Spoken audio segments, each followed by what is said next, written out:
The 73rd Chart Conference took place in Annapolis, Maryland in February of 2007. That also happens to be the home of the U.S. Naval Academy. And as a first-year board member at that time, I was trying to find a way to bring the two together and take some of the learning that was taking place over at the Academy and transfer it to our folks at the Chart Conference. I had the very good fortune of being on a flight, and two midshipmen who were students at the Naval Academy were seated next to me, and we got in a conversation. It turns out they're on their precision drill team. By the end of the flight, I'd convinced them to do a performance for the Chart Conference and to let them entertain us while we were there.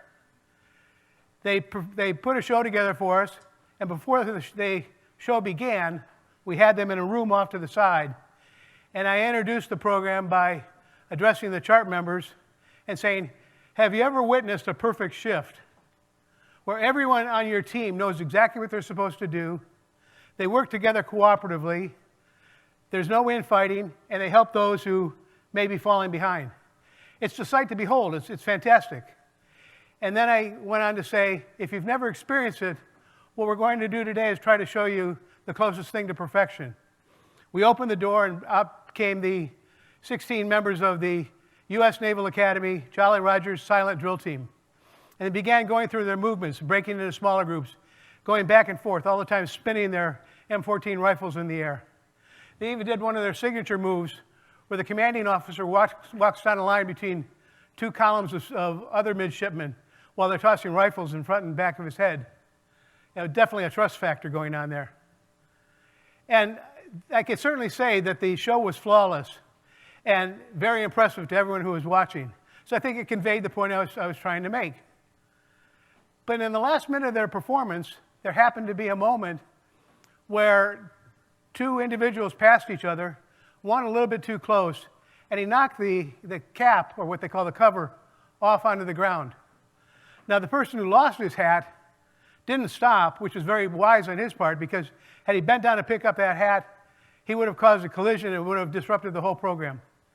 And then the next person who came up behind him simply stepped over and went on beyond. He didn't even look down when he did it. It was just natural. And then the next person, the next.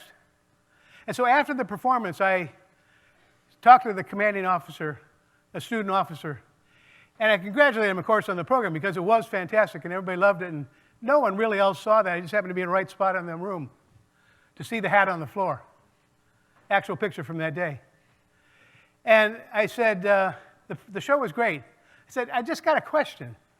The two people that were involved in the hat incident, are they going to be running laps for the rest of the semester or something?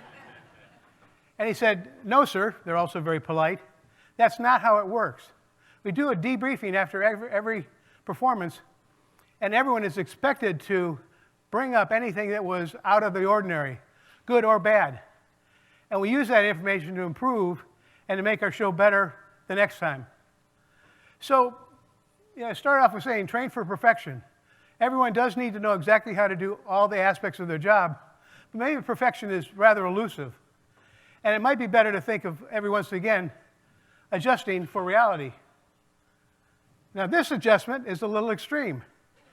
And the more that I've thought about that, that also kind of takes you completely out of the game.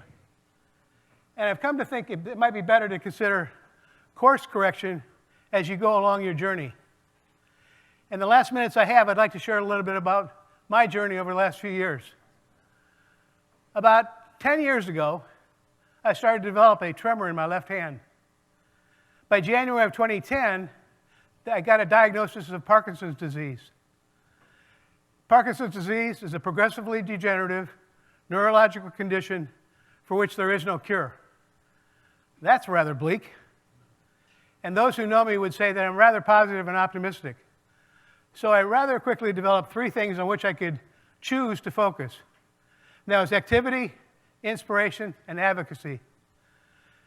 As far as activity, my first go-to became cycling, because I'd learned that cycling could help contain some symptoms.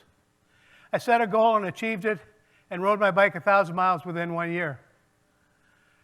The next activity, my daughter wanted to take it to the next level and encouraged me to join her on a super sprint triathlon. We knocked a couple of those off.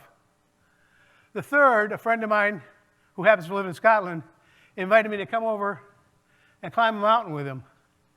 Now, it definitely was some physical exertion that took place and a little bit of effort, but really the spiritual consequences that came of achieving that goal were phenomenal, looking 360 degrees and seeing nothing but mountains and lochs. As far as inspiration, I really learned a lot about inspiration simply from chart.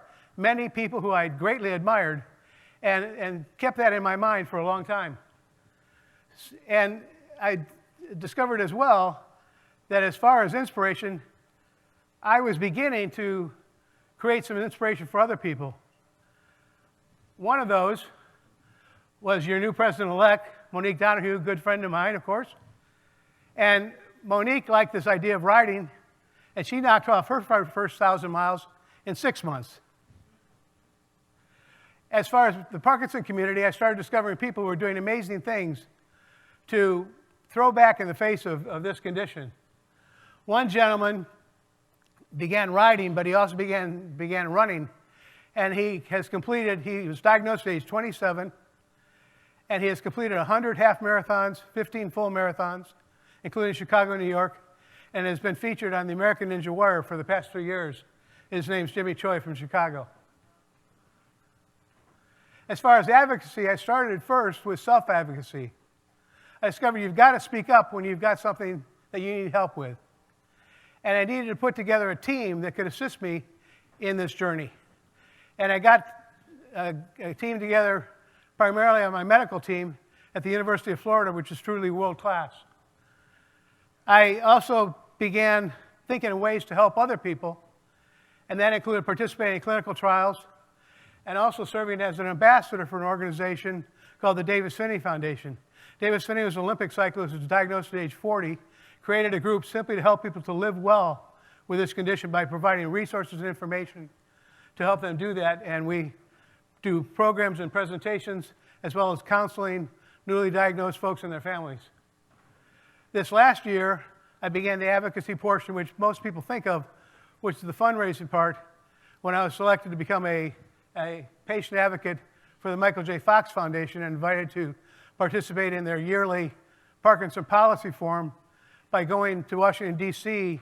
and meeting with elected officials to educate them and to solicit funds for support for programs not only for this but other neurological conditions. After a while, about 6 years in, I started to realize that medication enough wasn't really helping me. And there was a therapeutic option that I could do, which is called deep brain stimulation. It's a surgical procedure where a wire called a lead is input into the brain, and then essentially a pacemaker, like is put into your chest so that this energy goes and helps control symptoms.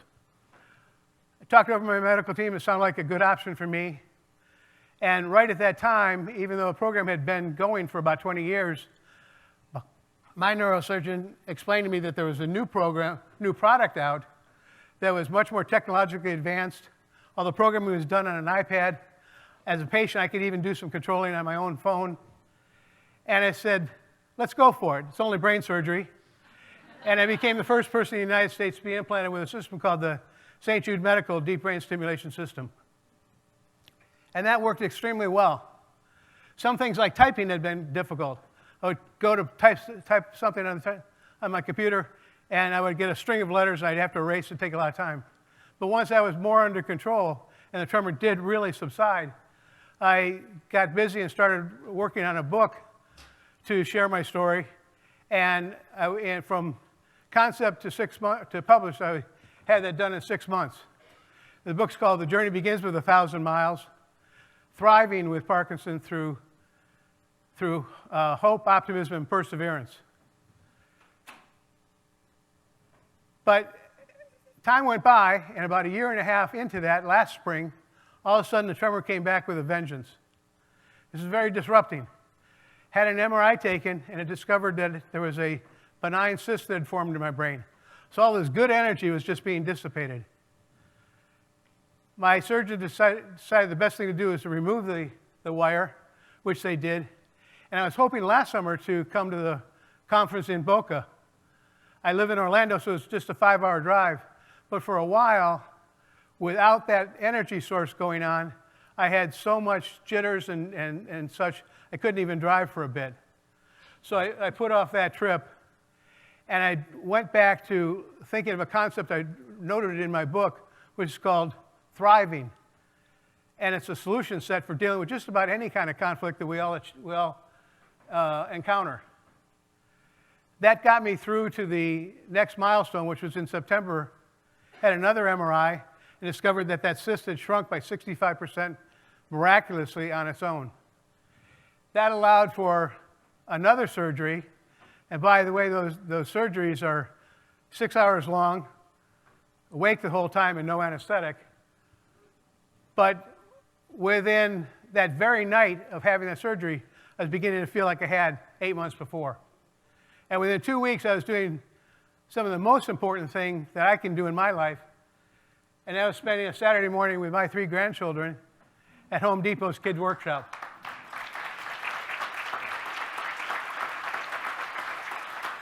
And we've got Lily, Lex, and Danny. I was feeling so much better that I started to get back in the pool and back on my bike. And within 3 months of surgery, completed my 3rd super sprint triathlon.